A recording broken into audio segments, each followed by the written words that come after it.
Subject కి ఒక teacher ఉంటారు, అన్ని సబ్జెక్టులు నన్ను చదవమంటారు. ఇంత చిన్న బుర్రలో అన్ని ఎలా నింపాలి? Class work, home work, fair notes అంటారు. సబ్జెక్ట్ కి 3 బుక్స్ పెట్టి బ్యాగ్ నింపుతారు. ఇన్ఫాక్ట్ నా బరువు కన్నా నా బ్యాగ్ బరువే ఎక్కువ.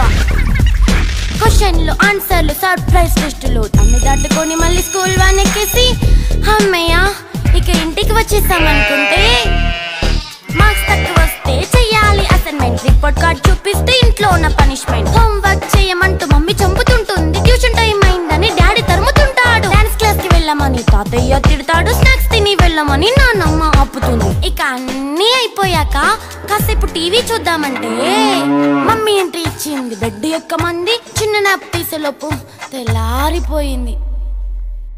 అయ్యో మళ్ళీ మొదలు ఈ స్కూల్ కష్టాలు, ఇక మళ్ళీ మొదలు